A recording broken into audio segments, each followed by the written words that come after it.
नमस्कार, स्वागत है आप सबका आज की इस क्लास में। तो कल मैंने एक मॉडल पेपर आपको दिया था, तो उस मॉडल पेपर का आज हम सॉल्यूशन इस वीडियो के माध्यम से करेंगे।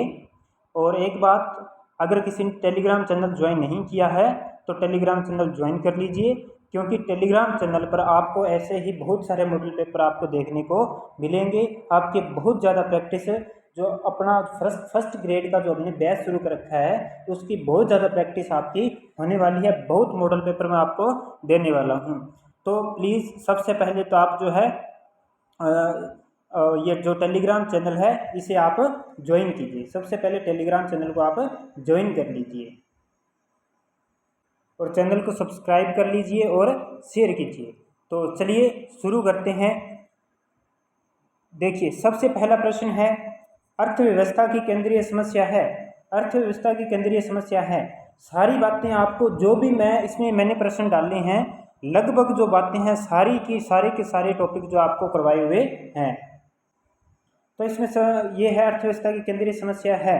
देखिए, अर्थव्यवस्था की जब केंद्रीय समस्या की बात करते हैं तो क्या उत्पादन किया जाए, कैसे उत्पादन किया जाए, किसके लिए उत्पादन किया जाए। ठीक है, तो यानी कि किन वस्तुओं का उत्पादन किया जाए इन्हें भी शामिल करते हैं, उत्पादन कैसे करते हैं यह भी शामिल करते हैं, और उत्पादन किसके लिए किया जाए इसे भी शामिल करते हैं। तो इसका आंसर हो जाएगा ये जो ड नंबर ऑप्शन है, ये डी। ठीक है, इसके बाद में दूसरा ऑप्शन, दूसरा क्वेश्चन देखिए, किसी एक वस्तु की कुछ इकाइयों को प्राप्त करने हेतु दूसरी वस्तु की मात्रा छोड़नी पड़ती है, उसे क्या कहा जाता है। देखिए, किसी एक वस्तु की अतिरिक्त इकाइयों को प्राप्त करने के लिए दूसरी वस्तुओं की जो मात्रा का त्याग करना पड़ता है उसे अवसर लागत कहा जाता है। ठीक है, तो इसका आंसर होगा अवसर लागत। इसके बाद में प्रश्न नंबर 3, वह विश्लेषण जिसमें के अंतर्गत हम यह अध्ययन करते हैं कि विभिन्न क्रियाविधियां किस प्रकार कार्य करती है। यानी कि ऐसा विश्लेषण जिसके अंतर्गत हम यह देखते हैं कि जो विभिन्न प्रकार की क्रियाविधि हैं वो किस प्रकार कार्य करती है, ऐसा जो विश्लेषण है, ऐसा विश्लेषण जो वो कहलाता है सकारात्मक आर्थिक विश्लेषण होता है, वो सकारात्मक आर्थिक विश्लेषण। इसके बाद में नेक्स्ट बात करते हैं क्वेश्चन नंबर 4, वह विश्लेषण जिसके अंतर्गत हम इस बात का अध्ययन करते हैं कि कौन सी कार्य विधियां हमारे अनुकूल हैं और कौन सी प्रतिकूल हैं।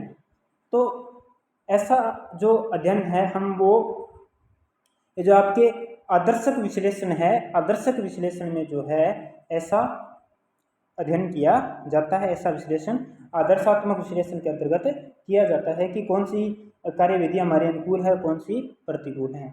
इसके बाद में नेक्स्ट क्वेश्चन है कि अर्थशास्त्र की वह शाखा जिसमें व्यक्तिगत, देखिए व्यक्तिगत की जब भी बात आए, एक उत्पादक की, एक फर्म की, एक उपभोक्ता की, ठीक है, तो वह हमेशा व्यष्टि अर्थशास्त्र का वहां पर जिक्र होगा। ठीक है, इसके बाद नेक्स्ट क्वेश्चन, अर्थशास्त्र की वह शाखा जिसमें समग्र अर्थव्यवस्था का अध्ययन किया जाता है। समग्र अर्थव्यवस्था या राष्ट्रीय आय की जहाँ पर बात करें, पूर्ण रोजगार की जहाँ पर बात करें, ठीक है, तो वह जो है वो समष्टि अर्थशास्त्र के अंतर्गत इनका अध्ययन करते हैं। तो इसका आंसर होगा समष्टि अर्थशास्त्र।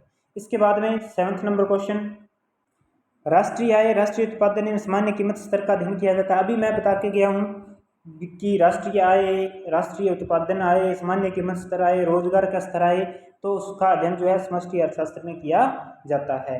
इसके बाद में वह रेखा जो उन सभी बंडलों का प्रतिनिधित्व करती है जिन पर उपभोक्ता अपनी संपूर्ण आय व्यय करता है, तो वह रेखा बजट रेखा या कीमत रेखा कहलाती है। यानी कि ये वाली जो रेखा है, इस रेखा के अंतर्गत जो उपभोक्ता है अपनी संपूर्ण आय जो है वो व्यय करता है। ठीक है, और इस पर विभिन्न बंडलों के कुछ संयोग होते हैं। ठीक है, इसके बाद में नेक्स्ट बात करते हैं, ऐसा वक्र जिसमें उन सभी बंडलों के बिंदुओं को जोड़ दिया जाता है जिनके बीच उपभोक्ता तटस्थ होता है, क्या कहलाता है। देखिए, ऐसा वक्र जिसमें उन सभी बंडलों के बिंदुओं को जोड़ दिया जाए जिनके बीच उपभोक्ता तटस्थ रहता है, ऐसा जो वक्र है वो अंदिमान वक्र कहलाता है, अंदिमान वक्र कहलाता है। ठीक है, यहाँ पर क्या होते हैं, विभिन्न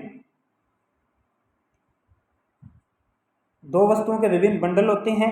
ठीक है, और ये जो वक्र बनता है, ठीक है, इन्हें जोड़ने से ये जो वक्र बनता है, ठीक है, जिनके बीच उपभोक्ता तटस्थ होता है वो अंदिमान वक्र कहलाता है।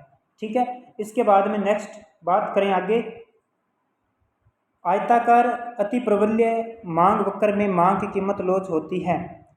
इंपॉर्टेंट प्रश्न है आपके एग्जाम के दृष्टिकोण से, हो सकता है डायरेक्ट क्वेश्चन पुट हो जाए। तो देखिए, आयताकार अति प्रबल्य मांग वक्र में मांग की कीमत लोच जो है वो इकाई के बराबर होती है, इकाई के बराबर होती है। आयताकार अति प्रबल्यकार जो आकृति है ये, ठीक है। तो इसमें क्या होती है, मांग की कीमत लोच इकाई के बराबर होती है। इसके बाद में नेक्स्ट अंदिमान वक्र होता है। अंदिमान वक्र, देखिए अंदिमान वक्र होता है मूल बिंदु की तरह अवतल, मूल बिंदु की तरफ उत्तल, क्षैतिज अक्ष के समानांतर, लंबवत अक्ष के समानांतर।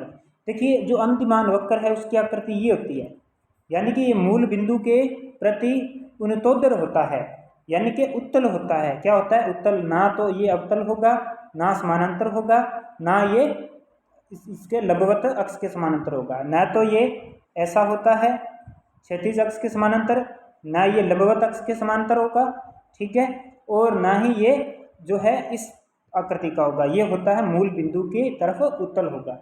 इसके बाद में नेक्स्ट बात करते हैं, एक उपभोक्ता की मांग निम्न में से किससे प्रभावित होती है। एक उपभोक्ता की मांग जो है वो किससे प्रभावित होती है। तो देखिए वस्तु की कीमत से भी प्रभावित होती है, ठीक है, उपभोक्ता की आय से भी।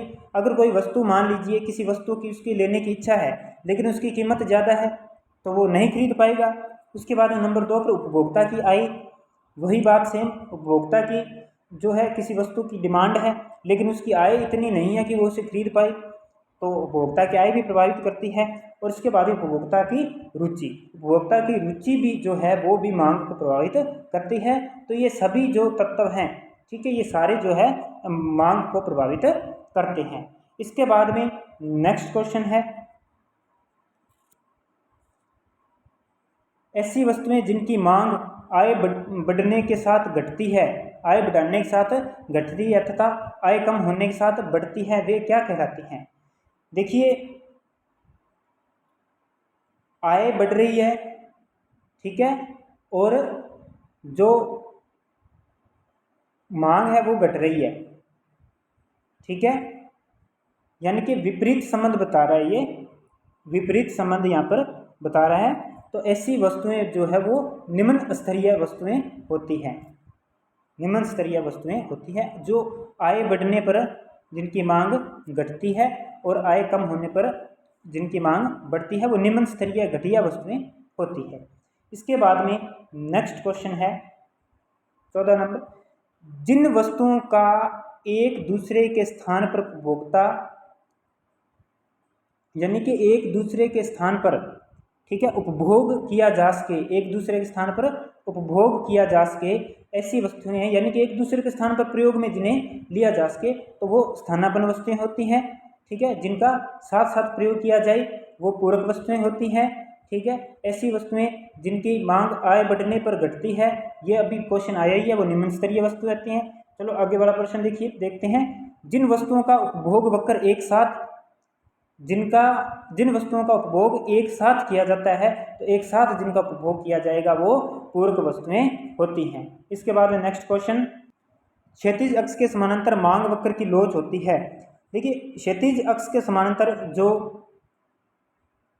मांग की लोच होती है वो अनंत होती है, क्षैतिज अक्ष के समानांतर, ठीक है, यानी कि क्षैतिज अक्ष के समानांतर, यानी कि यहाँ पर जो मांग की लोच है वो अनंत होती है। इसके बाद में नेक्स्ट क्वेश्चन देखिए, सीमांत उत्पाद ज्ञात करने का सूत्र क्या है। सीमांत उत्पादन, ठीक है, एमपी ज्ञात करने का फॉर्मूला क्या है, मार्जिनल प्रोडक्ट। तो देखिए सीमांत उत्पाद का जो फॉर्मूला है वो होगा निर्गत में परिवर्तन बटा में आगत में परिवर्तन, यानी कि यहाँ पर हम अर्थ लगा सकते हैं उत्पादन, ठीक है, सॉरी ये पी डेल्टा टीपी बटा में डेल्टा क्यू, ठीक है, निर्गत में परिवर्तन बटा में आगत में परिवर्तन, यानी कि उत्पादन की मात्रा में परिवर्तन, और उत्पादन की मात्रा में परिवर्तन होने से जो परिवर्तन कुल उत्पाद में होगा वही सीमांत उत्पादन होता है। इसके बाद में नेक्स्ट औसत लागत का सूत्र क्या है? औसत लागत का सूत्र है कुल लागत बटा में उत्पत्ति की मात्रा। तो ये ए नंबर इसका उत्तर हो जाएगा, कुल लागत बटा में क्यू। इसके बाद नेक्स्ट, निम्न में से कौन से वक्र की आकृति यू के समान नहीं होती है? यू के समान, ध्यान दीजिएगा यहाँ पर क्वेश्चन पे, यू के समान नहीं होती है। ठीक है, तो देखिए यू के समान जो है औसत परिवर्तनशील लागत होता है, ठीक है, औसत स्थिर लागत भी होता है, औसत लागत वक्र भी होता है। जो यहाँ पर जो है सॉरी, ये जो औसत स्थिर लागत है ना, औसत स्थिर लागत, ये यू के समान नहीं होता, इसकी आकृति आयताकार अतिपरवलय होती है, ऐसे होता है ये। ठीक है, बाकी सारे यू के आकार के होते हैं, बाकी सारे यू आकार के होते हैं। ठीक है, जैसे ए सी यू आकार का होता है। ठीक है, ए सी यू आकार का होएगा।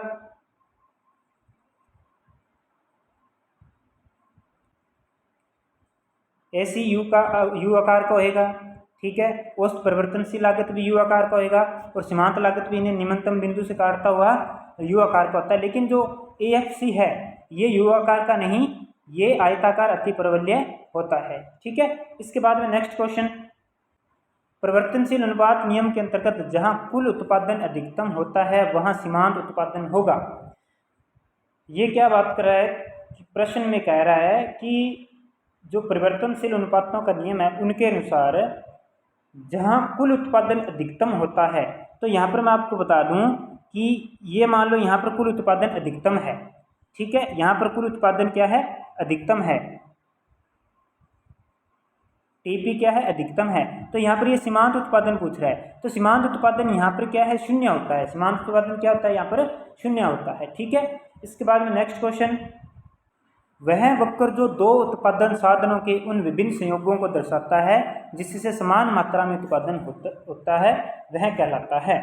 देखिए ये क्या कह रहा है? दो उत्पादन साधनों के विभिन्न संयोगों को दर्शाता है जिससे समान मात्रा में उत्पादन होता है, तो समोत्पाद वक्र होता है जो समान मात्रा में उत्पादन को दर्शाता है। ठीक है, इसके बाद में नेक्स्ट क्वेश्चन है कि ह्रासमान पैमाने के प्रतिफल के अंतर्गत, देखिए यहाँ पर हमें बताना है कि ह्रासमान पैमाने के प्रतिफल, ये जो नियम है इसके अनुसार उत्पादन साधन जिस अनुपात में बढ़ते हैं कुल उत्पादन उससे कम अनुपात में बढ़ते हैं। तो यही इसका आंसर होगा, क्योंकि ह्रासमान पैमाना का जो प्रतिफल का जो नियम है उसमें देखा जाता है कि जिस उत्पादन से साधनों में वृद्धि होती है, जिस अनुपात से साधन बढ़ते हैं, जो कुल उत्पादन है उसमें वृद्धि तो होती है लेकिन उसमें उस अनुपात में वृद्धि नहीं होती जिस अनुपात में उत्पादन के साधनों में वृद्धि होती है। तो इसमें आएगा ए नंबर जो है इसका करेक्ट आंसर होगा। इसके बाद में नेक्स्ट क्वेश्चन है, देखिए अब स्थिर पैमाने के प्रतिफल का बताना है। देखिए स्थिर पैमाने के प्रतिफल के अंतर्गत क्या होता है? जिस अनुपात में उत्पादन के साधन बढ़ते हैं उसी अनुपात में उत्पादन भी बढ़ता है, तो इसका जो करेक्ट आंसर हो जाएगा। इसके बाद में अब बात करें वर्तमान पैमाने के प्रतिफल के अंतर्गत। देखिए एक हिसाब से क्या हो रहा है, आपके जो माइक्रो है, माइक्रो का जितना पार्ट है एक हिसाब से आपका रिवीजन हो रहा है, क्योंकि साथ साथ में आपको थोड़ा बहुत मैं समझा भी रहा हूँ। इसके बाद में नेक्स्ट देखिए वर्तमान पैमाने के प्रतिफल के अंतर्गत क्या होता है? वर्तमान। अब इसमें क्या होगा? वर्तमान में देखिए जिस अनुपात में उत्पादन के साधन बढ़ेंगे, ठीक है, कुल उत्पादन उससे ज़्यादा बढ़ेगा। देखिए ह्रासमान में तो क्या होगा, जो उत्पादन के साधन बढ़ेंगे उत्पादन तो बढ़ेगा लेकिन उससे कम बढ़ेगा। स्थिर में क्या होगा? दोनों समान अनुपात में बढ़ेंगे। लेकिन वर्तमान में क्या होगा? जिस अनुपात में उत्पादन के साधन बढ़ते हैं उससे अधिक अनुपात में उत्पादन बढ़ेगा। ठीक है, तो इसका जो करेक्ट आंसर होगा, उत्पादन साधन जिस अनुपात में बढ़ते हैं कुल उत्पादन उससे अधिक अनुपात में बढ़ता है। तो ये 6 नंबर इसका करेक्ट आंसर होगा। नेक्स्ट क्वेश्चन देखिए क्वेश्चन है कि पूर्ण प्रतिस्पर्धा बाजार की विशेषता है। पूर्ण प्रतिस्पर्धा जो बाजार है उसकी क्या विशेषता है? पूर्ण प्रतियोगिता की विशेषताएं हैं। देखिए वस्तु की समान कीमत हो सकता है, समरूप वस्तुएं हो सकती हैं, अत्यधिक क्रेता विक्रेता होते हैं, तो ये सभी जो है इसकी विशेषताएं होंगी। ठीक है, पूर्ण प्रतियोगी जो प्रतियोगिता है, ठीक है, उसमें ये सारी विशेषताएं पाई जाती हैं। नेक्स्ट क्वेश्चन देखिए प्रश्न नंबर 26, पूर्ण प्रतियोगिता बाजार में कीमत का निर्धारण किया जाता है। कीमत का निर्धारण किसके द्वारा किया जाता है? पूर्ण प्रतियोगी बाजार में कीमत का निर्धारण किसके द्वारा किया जाता है? तो ऑप्शन है हमारे फर्म के द्वारा, सरकार के द्वारा, क्रेता के द्वारा, उद्योग के द्वारा। देखिए पूर्ण प्रतियोगिता बाजार में क्या होता है, फर्मों का जो समूह होता है उसे उद्योग कहा जाता है, उद्योग के द्वारा ही जो है कीमत का निर्धारण किया जाता है। तो इसका आएगा वह नंबर उद्योग के द्वारा। नेक्स्ट क्वेश्चन है, पूर्ण प्रतिस्पर्धा बाजार में एक फर्म होती है। देखिए पूर्ण प्रतिस्पर्धा जो बाजार है, पूर्ण प्रतियोगिता जो बाजार है, उसमें जो फर्म है एक कीमत स्वीकार्य होती है, एक कीमत स्वीकारक होती है, क्योंकि उद्योगों के द्वारा जो फर्म जो कीमत निर्धारित की जाती है उसे जो एक फर्म जो है वो स्वीकार करती है, तो कीमत स्वीकारक होती है। इसके बाद में नेक्स्ट क्वेश्चन, कुल संप्राप्ति ज्ञात करने का सूत्र क्या है? कुल संप्राप्ति, ठीक है। तो यहाँ पर देखिए कुल संप्राप्ति ज्ञात करने का सूत्र जो होगा वो वस्तु की कीमत गुणा फर्म की निर्गत, यानी कि वस्तु की कीमत गुणा फर्म की मात्रा, ठीक है, यानी कि जो वस्तु की मात्रा है वह इसके अंदर आ जाएगी। तो इसका ए नंबर जो है वो करेक्ट आंसर होगा। इसके बाद में नेक्स्ट क्वेश्चन है कि पूर्ण प्रतियोगी बाजार में एक फर्म की कीमत रेखा होती है। पूर्ण प्रतिस्पर्धा में एक फर्म की कीमत रेखा होती है। तो जो पूर्ण प्रतिस्पर्धी जो बाजार होता है, ठीक है, उसमें जो कीमत रेखा है वो क्षैतिज अक्ष के समानांतर होती है पूर्ण प्रतिस्पर्धा बाजार में, यानी कि कीमत रेखा, ठीक है, क्षैतिज अक्ष के समानांतर होती है। इसके बाद में नेक्स्ट क्वेश्चन देखिए, फर्म के पूर्ति वक्र को निर्धारित करने वाला तत्व है। फर्म के पूर्ति वक्र को निर्धारित करने वाला तत्व कौन सा होता है? तो देखिए फर्म के पूर्ति वक्र को प्रौद्योगिकीय प्रगति, आगत कीमतें, इकाई कर, ये सभी जो है वो निर्धारित करते हैं। तो इसका डी करेक्ट आंसर होगा। इसके बाद में 7वां नंबर क्वेश्चन है, पूर्ति की कीमत लोच का सूत्र क्या है? पूर्ति की कीमत लोच का सूत्र, देखिए पूर्ति की कीमत लोच हो या मांग की कीमत लोच हो, इसमें जो फॉर्मूला है वो क्या बनेगा? पूर्ति की मात्रा में प्रतिशत परिवर्तन बटा में कीमत में प्रतिशत परिवर्तन। अगर मांग का आ जाए तो मांग की मात्रा में प्रतिशत परिवर्तन बटा में कीमत में प्रतिशत परिवर्तन। तो इसका यही करेक्ट आंसर होगा। इसके बाद में पूर्ण प्रतिस्पर्धा बाजार में फर्म का मांग वक्र होता है। तो जो पूर्ण प्रतिस्पर्धा बाजार है उसमें जो फर्म का जो मांग वक्र है वो पूर्णतया लोचदार होता है, पूर्णतया लोचदार होता है। अब पूर्णतया लोचदार का अर्थ है जो मांग वक्र है वो ऐसा होता है, ठीक है।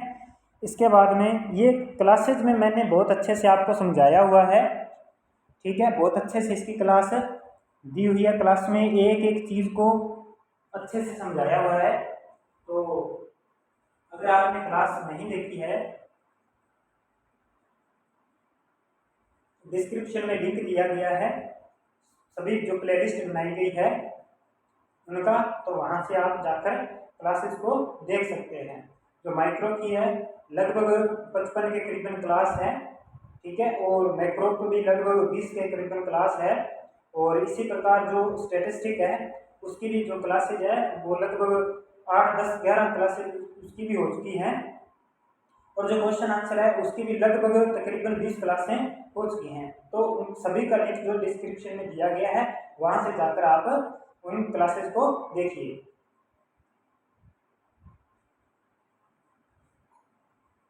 अब आगे बात करते हैं नेक्स्ट,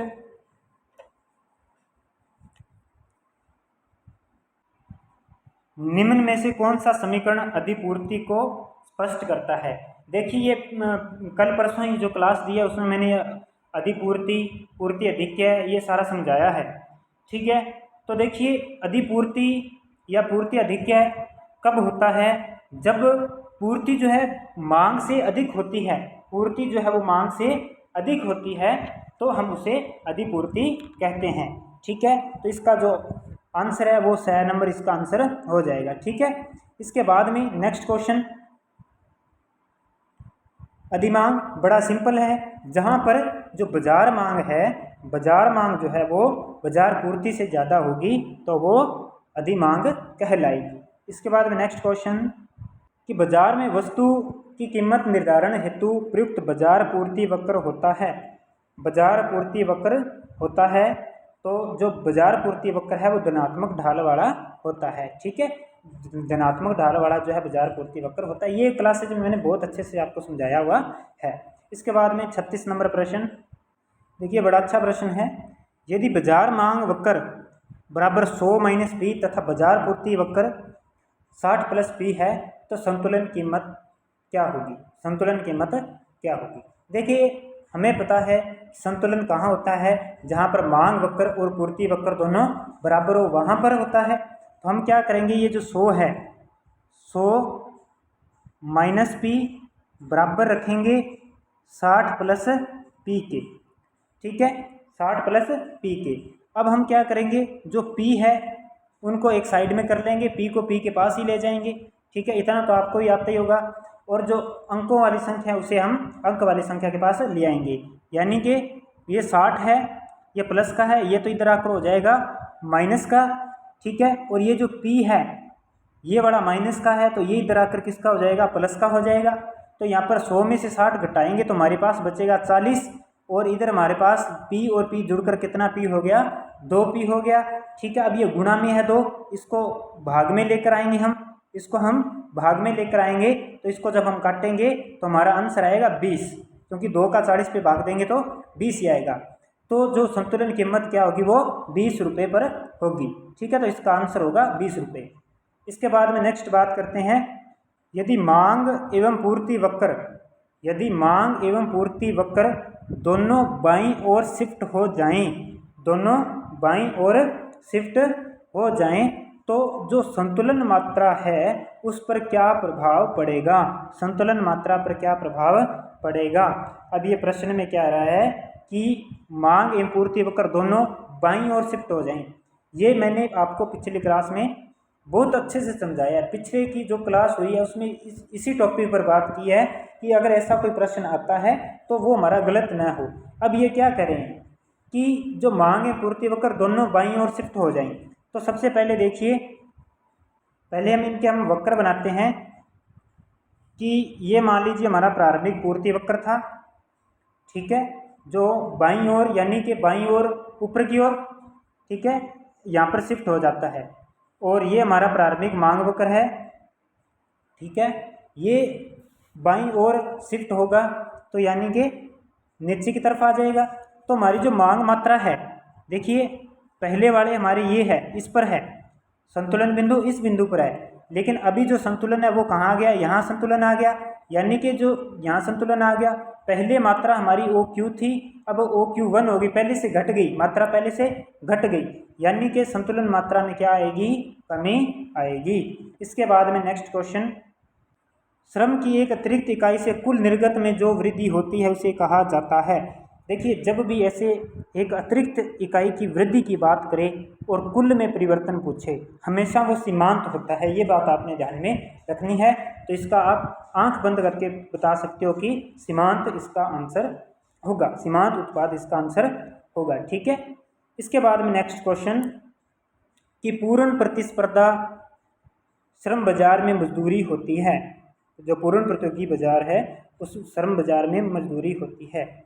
ठीक है, तो मजदूरी जो है वो बराबर होती है श्रम का सीमांत उत्पादन के। मजदूरी किसके बराबर होती है? श्रम के सीमांत उत्पादन के पूर्ण प्रतिस्पर्धी बाजार में। नेक्स्ट प्रश्न, बाजार में यदि फर्मों की संख्या स्थिर है तो मांग में वृद्धि होने पर संतुलन कीमत पर क्या प्रभाव पड़ेगा?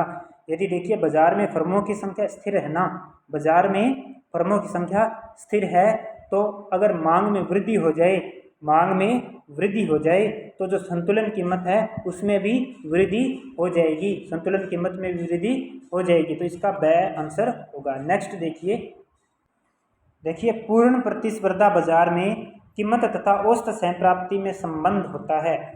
देखिए औसत सहप्राप्ति से अर्थ है आगम, औसत आगम। ठीक है, तो इसमें क्या होगा, जो कीमत है, ठीक है, और AR है वो बराबर होते हैं। ठीक है, इसमें ऐसा लिखा जाता है कि ये कीमत आ गई, ठीक है, ये AR बराबर MR।